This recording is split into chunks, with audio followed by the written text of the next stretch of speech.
بسم الله الرحمن الرحيم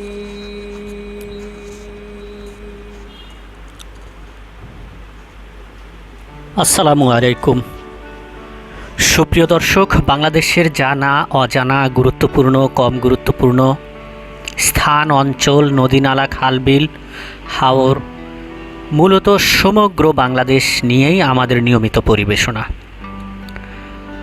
আপনারা বিস্তীর্ণ বিশাল জলরাশি দেখে হয়তো এতক্ষণে বুঝতে পেরেছেন এটি একটি হাওর, বাংলাদেশের মিঠা পানির অন্যতম একটি উৎস। আর এই হাওরটির নাম হলো টাঙ্গুয়ার হাওর। আপনাদের প্রতি একটি অনুরোধ, ভিডিওটি না টেনে সম্পূর্ণ অংশ দেখুন, হয়তো এর কোনো তথ্য উপাত্ত আপনাদের ভবিষ্যতে কাজে লাগতে পারে। কারণ আমরা কিছু গুরুত্বপূর্ণ তথ্য আপনাদেরকে জানাবো, ইতিহাস, ঐতিহ্য এবং ভ্রমণ সংক্রান্ত কিছু তথ্য আপনাদেরকে জানিয়ে দেওয়ার চেষ্টা করব। ভিডিওটি ভালো লাগলে লাইক, কমেন্ট, শেয়ার করবেন এবং চ্যানেলে নতুন হয়ে থাকলে অথবা যদি এখনও সাবস্ক্রাইব করে না থাকেন, অনুগ্রহ করে একটু সাবস্ক্রাইব করে আমাদেরকে উৎসাহ দেবেন। যেটি বলছিলাম, টাঙ্গুয়ার হাওর সুনামগঞ্জ জেলার প্রায় 100 বর্গ কিলোমিটার এলাকা জুড়ে সমগভীর অথবা পানির নিচে সমতল বিশাল ভূমিকেই মূলত হাওর বলা হয়ে থাকে। এর মাঝখান দিয়ে কিছু বিল, কিছু খাল, কিছু নদী, ছোট ছোট নদী বয়ে চলে গিয়েছে, কিন্তু এর বেশিরভাগ অঞ্চল বিস্তীর্ণ সমভাবে পানিতে ভেসে থাকে। আপনি যখন বর্ষাকালে এই অংশগুলো ভ্রমণ করবেন, নৌকায় ভেসে ভেসে যাবেন, তখন আপনার কাছে মনে হবে মাঝে মাঝে কিছু দ্বীপগুলো জাহাজের মতো পানিতে ভেসে বেড়াচ্ছে। এখানে রয়েছে হিজলের বন, বিস্তীর্ণ জলরাশি, মিঠা পানির মাছের বৃহত্তম উৎস এবং জলজ কিছু প্রাণী, জলজ উদ্ভিদের বিশাল সমারোহ নিয়ে, এবং সুনামগঞ্জ জেলার কিছু কিছু অঞ্চল যেখানে চরের মতো জেগে রয়েছে, দ্বীপের মতো জেগে রয়েছে, সে সমস্ত অঞ্চলের কারণেই বাংলাদেশের দ্বিতীয় বৃহত্তম বা দ্বিতীয় রামসার সাইট হিসেবে ঘোষণা করা হয়েছে। সেই সালটা ছিল 2000। শুকনো মৌসুমে এর রূপ এরকম থাকে না, তবে ফসল ফলে, প্রচুর ফসলের উৎপন্ন হয় এখানে, বিশেষ করে বোরো ধান যাকে বলা হয়। সে সময়টি এই অঞ্চলে মানুষের মাঝে ধুম পড়ে যায় ফসলের জন্য। সুপ্রিয় দর্শক, আমরা যেতে যেতে কোথাও বা প্রাইমারি স্কুল, কোথাও সরকারি অফিস আমাদের চোখে পড়েছে। কিছু রাস্তা এখনও জেগে রয়েছে, তবে এখন পানি কিছু কম থাকার কারণে শুধুমাত্র কিছু কিছু রাস্তা, কিছু গ্রামের একটু বর্ধিত অংশ জেগে রয়েছে। পানি যখন বৃদ্ধি পায় তখন শুধু কিছু উঁচু গ্রামগুলো দেখা যায়, আর সম্পূর্ণ ধুধু পানি আর পানি।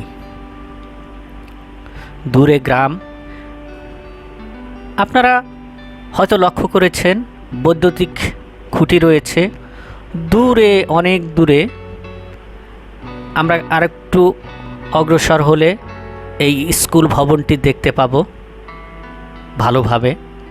এইটি শুধু একটি স্কুল ভবন নয় সুপ্রিয় দর্শক, শান্ত পানি, টলটলে পানি আপনারা যতটা সহজ মনে করছেন, আসলে যখন বন্যা আসে, পানির স্রোত বেড়ে যায়, তখন কিন্তু এতটা সহজ থাকে না। তখন এগুলো পানিতে টইটুম্বুর, গ্রাম ভেসে যায়, একটু নিচু গ্রাম যেগুলো সেগুলো ভেসে যায়। আর এর জন্যই এই দ্বীপগুলোতে মাঝে মাঝে স্থাপন করা হয়েছে বন্যা নিয়ন্ত্রণ কেন্দ্র, পাশাপাশি এগুলো প্রাইমারি স্কুল বা হাই স্কুল, কোথাও কোথাও কলেজকে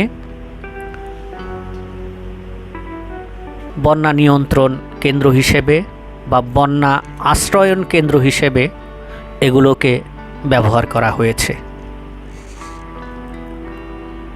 আমরা যেতে যেতে আপনাদের সামনে দুই একটি ভ্রমণ সংক্রান্ত তথ্য আপনাদেরকে দিই। আপনারা এই অংশগুলো যদি ভ্রমণ করতে চান তাহলে আপনারা সুনামগঞ্জ চলে আসুন, অথবা আরও একটি রুট রয়েছে, সেটি হলো আপনারা ময়মনসিংহ থেকেও বা নেত্রকোনা থেকে কেন্দুয়া, নান্দাইল, আটপাড়া এগুলো থেকেও নিজস্ব ভাড়া করা বাসে, রিজার্ভ বাসে আপনারা যেতে পারেন। ভ্রমণের সময়ে একটি জিনিস খেয়াল রাখবেন, এখানে বিস্তীর্ণ পানি হলেও এর গভীরতা কিন্তু অনেক, বিশেষ করে বর্ষা মৌসুমে যখন পানি থাকে।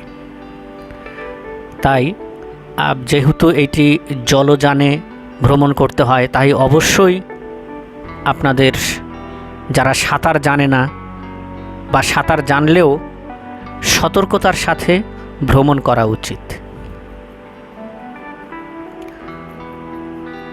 দীর্ঘ সময় এই পানিপথেই শুধু ভ্রমণ করতে হয়, আপনারা পর্যাপ্ত খাবারের ব্যবস্থা কিন্তু পাবেন না, আর যেটুকু পাওয়া যায় খুব